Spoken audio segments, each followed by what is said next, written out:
Shalom, selamat pagi jemaat yang diberkati Tuhan. Kembali bersama dalam renungan pagi Jemaat GMI Kanaan Medan Selatan di hari Selasa 5 November 2024. Mari siapkan hati, kita akan mendengarkan firman-Nya, kita berdoa. Bapa, di dalam nama Tuhan Yesus Kristus, sungguh kami bersyukur kepadamu atas anugerah-Mu yang telah memberkati malam istirahat kami, menganugerahkan hari baru. Kami serahkan tubuh, roh, dan jiwa kami sepanjang hari ini kepadamu. Pimpinlah kami, bahkan ketika kami akan mendengarkan firman-Mu. Kami rindu firman-Mu ini berbicara bagi kami secara pribadi, mempengaruhi segenap kehidupan kami lewat firman yang kami dengar pada hari ini. Dalam nama Tuhan Yesus kami berdoa. Amin. Firman Tuhan untuk kita renungkan bersama dari Kisah Rasul pasalnya yang ke-7 ayat 17 sampai ayat yang ke-29. Saya membaca di ayat 17 sampai ayat yang ke-18. Demikian firman Tuhan. Mari kita dengarkan bersama.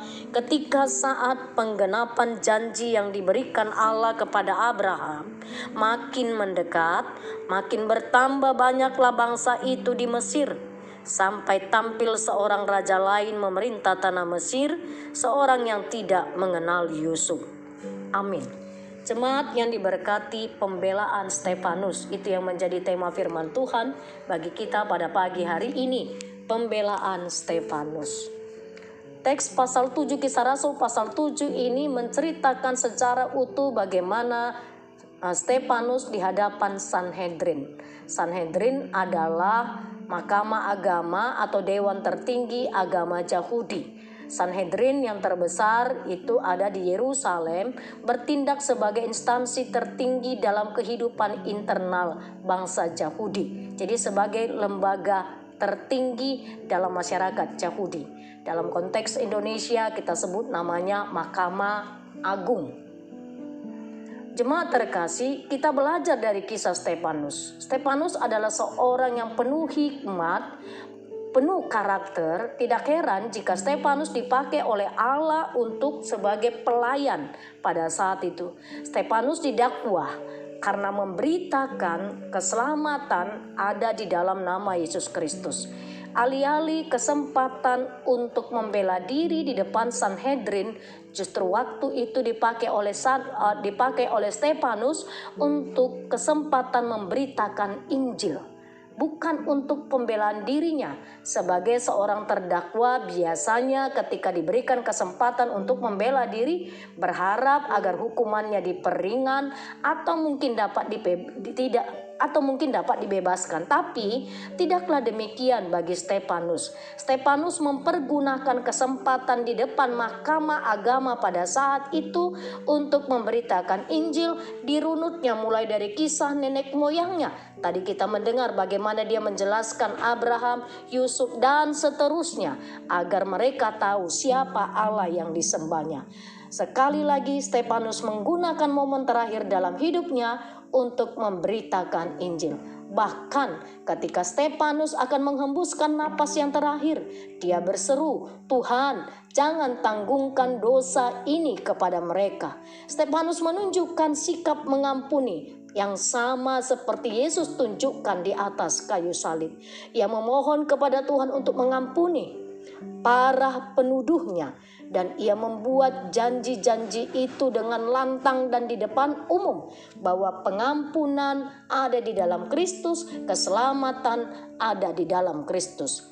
Perlu kita pahami, Stefanus bukanlah manusia super, tetapi ia adalah seorang manusia yang dipenuhi dengan Roh Kudus di seluruh keberadaannya. Jemaat terkasih, banyak orang tidak menyadari betapa hebatnya mereka yang dapat digunakan kehebatan di dalam setiap diri seseorang atau di dalam setiap diri kita yang dapat digunakan oleh Tuhan saat mereka berjalan dalam kuasa Roh Kudus. Bagaimana dengan kita? Mari gunakan setiap kesempatan untuk memberitakan Injil, menyaksikan Injil, karena saya dan seluruh jemaat adalah surat Kristus yang nyata di bumi ini dalam setiap kehidupan, apapun tugas kita dalam instansi pekerjaan, di tengah-tengah keluarga, di tengah-tengah kehidupan kita sehari-hari bermasyarakat. Mari pakailah setiap momen untuk menyaksikan siapa Yesus Kristus yang kita sembah. Amin. Kita berdoa. Bapa Surgawi, terima kasih firman-Mu sudah kami dengarkan. Kesaksian kehidupan Stefanus biarlah terus menginspirasi kami dan berkobar di dalam hidup kami sebagai pengikut Kristus, sama seperti Stefanus yang dipenuhi oleh kuasa Roh Kudus, menyaksikan Injil, memberikan kasih, bahkan sampai pada saat menjelang kematiannya dia tetap setia menyaksikan Injil, memberikan pengampunan. Tolong kami Tuhan, supaya kami yang sudah mendengar firman-Mu menghidupi firman-Mu. Semua aktivitas sepanjang hari ini kami serahkan kepadamu, Tuhan yang memimpin dan memberkati kami, Tuhan yang menolong kami dalam segala aktivitas kami, sertailah kami. Kami terus membawa kepadamu Tuhan, untuk seluruh anak-anak kami, berkati anak-anak kami Tuhan, baik anak-anak kami yang masih dalam pertumbuhannya, anak-anak kami yang sudah dewasa. Biarlah anak-anak kami seluruhnya memiliki hati yang takut akan Tuhan. Kau juga memberkati seluruh jemaat Tuhan di dalam segala pergumulan kehidupan mereka. Sesulit apapun yang mereka hadapi, berikanlah kekuatan ya Tuhan, supaya mereka tetap tegar, mereka tetap semangat, mereka kuat menjalani hari-hari mereka. Engkau juga memberkati jemaat-Mu yang mengalami kelemahan tubuh, mereka yang sakit siapapun tanpa terkecuali. Hadirlah Engkau melawat dan memberkati seluruh kehidupan mereka, memberikan kekuatan, penghiburan, serta memberikan mereka kesembuhan. Terima kasih Tuhan Yesus. Seluruh pelayanan kami di gereja-Mu Engkau yang memberkati, supaya setiap pelayanan kami lakukan hanya untuk hormat dan kemuliaan bagi nama-Mu. Di dalam nama Tuhan Yesus Kristus kami berdoa. Amin. Shalom jemaat yang terkasih, tetap semangat, Tuhan Yesus memberkati.